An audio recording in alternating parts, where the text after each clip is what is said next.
กราบสบายดีพี่น้องทางผังลาวกราบสวัสดีพี่น้องทางผังไทยและต่างประเทศเบอร์สุขูสุคนมื้อนี้กามาผมมาพอกับน้องสายแล้วเนาะตอนนี้กามาเห็ดตูบคือเก่าเห็ดตูบยังบ่แล้วเนาะมามุงผูกทางไอทงกับน้องลินกำลังมุงอยู่ลินป้าไอทงเสียงผลมาน่ะเนี่ยเฮากะสิให้มันลื่นออกมาทางหน้านั่นเนาะเฮาบ่ได้เฮ็ดคือของแม่เพิ่นเฮ็ดตรงๆกับทางหน้าของเฮาเฮ็ดประมาณนี้เนาะป้าเท่าไอ้ทงก็เฮ็ดเองงามเด้อเนาะไม้มันลื่นออกเฮาก็ตัดออกหน่อยทง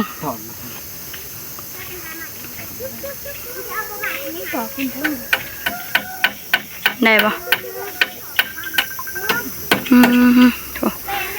อ้าวสบายดีไอ้ทงสบายดีน้องลินโอ้น้องลินเพิ่นโอ้ไอ้ทงเพิ่นกำลังตอกเนาะกะตอกแรกก็สิพากันเมียนในนี่เนาะนี่ทางข้างก็สิพากันทางออกอีกโอ้ป้าไอ้ทงเพิ่นก็เฮ็ดงามอยู่เด้อนี่โอ้ประมาณนี้เนาะ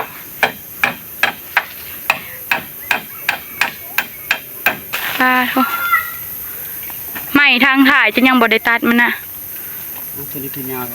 คงจะยังบ่ได้ตัดมัน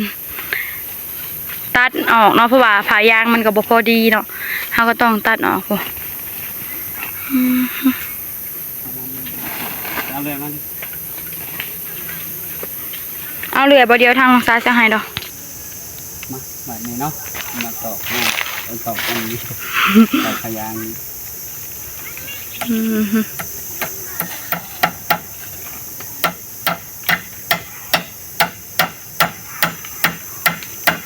ป้าโธ่เขายังสิไปหาใหม่มาตอกใส่สีแจ้อยู่เนาะไอ้ทงทางนี้จะยังบริตอกเลยข้างหนึ่งนี้จะยังบริตอกป้าโธ่ไอ้ทงเห็ดเป็นเท่าวะงามไอ้ทงนี่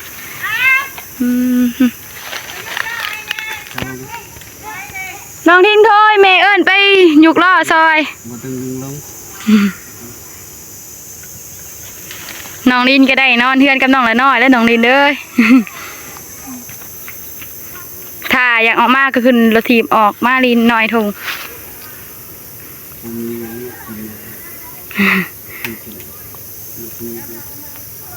ป้าตูบนี่ถึงว่าใหญ่เติมเนาะป้าเฮาเฮ็ดเองกับพอใจส้นเนาะ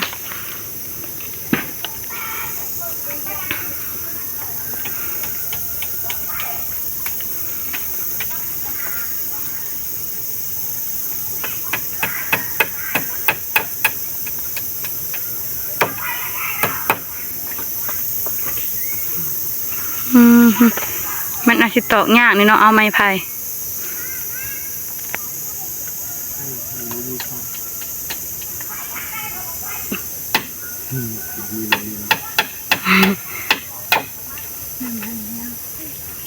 ไม่แตกแล้วบ่ตอกยากเนี่ยเนาะพวกเนาะตูบกระสิประมาณนี้เลยเนาะตาถ่านเท่ากับไม้หอดพีแล้วโหงามแห้งหน่อยทงเป็นมุมเห็ดพอได้ส้นผลแล้วก็ส้นห่มเนาะเรียบร้อยไปข้างนั่นมันตัดไม้เนาะข้างนะตัดให้มันพอดีกับแพรยางไอ้ทงเพื่อนวะ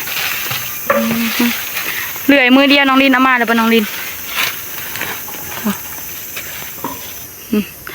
เพิ่นกำลังมาต่อคางนี่ไอ้โธ่ตัดไม้ออกก่อน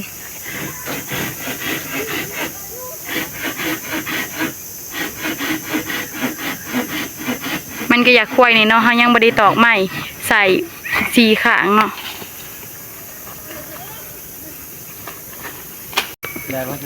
ฮะโอเคงามแล้วงามเลยทงได้แล้วเป็นจังไดแม่FCไอ้ทงเพิ่นเฮ็ดผ่านอยู่บ่เนาะตูบนี่งามอยู่บ่โอ้ไอ้ทงเพิ่นเฮ็ดผ่านอยู่บ่เนาะตูบนี่เป็นจังไดก็คอมเมนต์มานี่เด้อ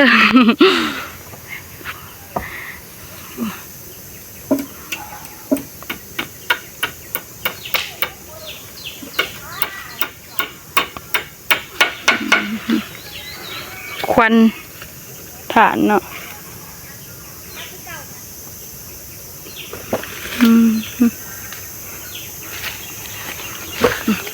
ทางยังสีทางออกอยู่แถวนี้เนาะเห็ดตูบแล้วก่อนจากหน่อยนะ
เอามาในท่านน้องซาก็จะไปจับสอยไอ้ทงเนาะ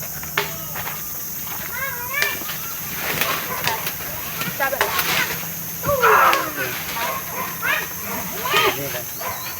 บนี้ไอ้ทง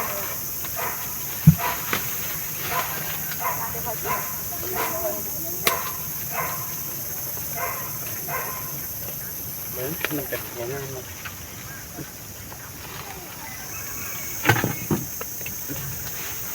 ดึงไว้ดิ ป้าไอ้ทงเห็ดเข่งแห้งเนาะน้องนิดมานี่ก็ได้มีผมทำกันน้องนิดไปป้าเรียบร้อยสวยสวยงามแห้งเนาะไอ้ทงน้องนิดจ้างเลยไอ้ทงไปเห็ดงามแห้งเนาะสีมือผ่านอยู่เด้อไอ้ทงงามแท้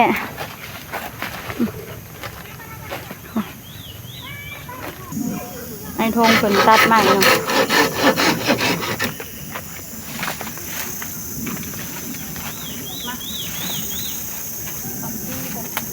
เอามา จับไปได้จับจริง ดึงไว้ ๆยังงานเลยจ้ะ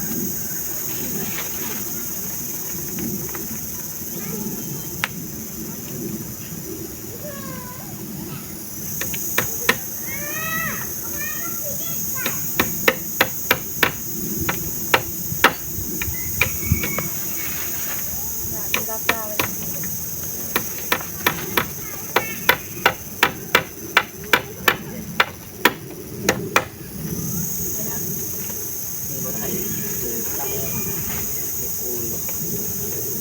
ไม่เตะ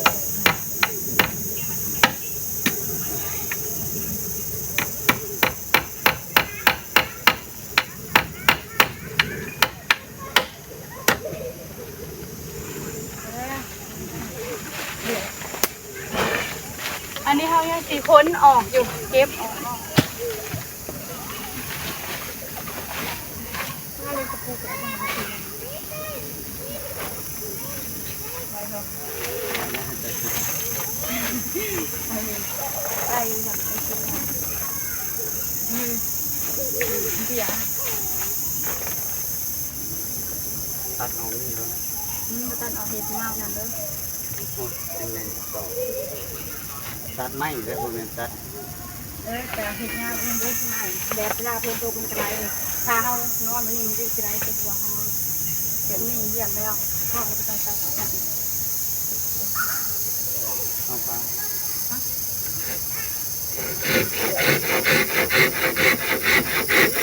ไว้เลยตัดเลยตัดเลย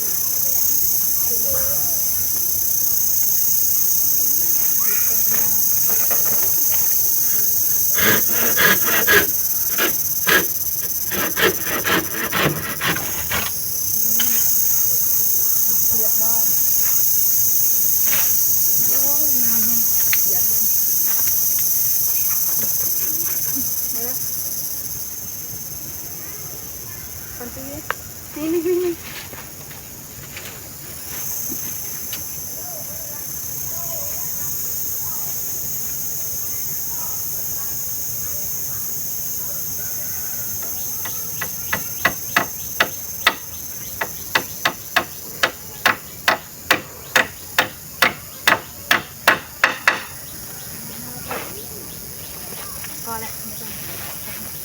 ปลาเท่ากันสิแล้วเนาะต่ออีกอันหนึ่งก็พอดีแล้วเด้อไอ้บาทนี้พวก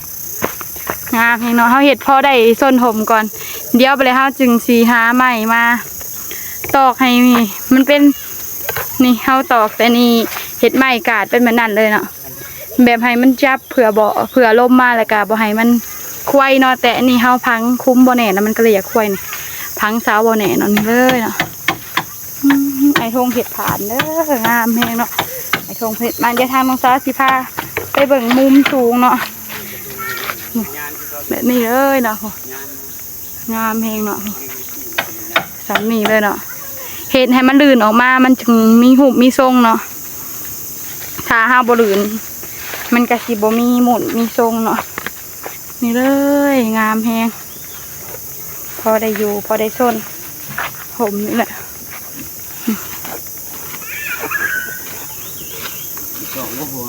ฮะบ่ไปต่อก็ได้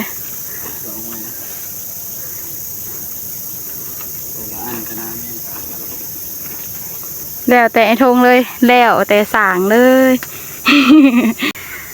ไอ้ทงคือเห็ดเป็นวะจะไปเฮียนเห็ดมาแต่ใส่เห็ดตุ่ม เฮียนมาใช้กับเห็ดตูบกับมันก็เคยเห็ดน้ำเขาแล้วเขาก็จำเอา โดฟ้าเท่าฝนเนาะ บ่มั่นใจในมือตัวเอง แต่ทางองศาบางงามได้สำนีกะพอได้อยู่เนาะ บ่มั่นใจในมือตัวเองงาน มันก็สิเป็นถมแบบนี้เลยนะเฮาก็ยังสิซับหญ้าออกซับอีหยังออกอยู่มาเบิ่งทางเทิงกันเลยเนาะนี่เลยเนาะมันก็สิสั่นลงทางลุ่มแบบนั้นโอ้แบบนี้เลยเนาะ คือแล้วเด้ แล้วโอเคพอแล้วปะ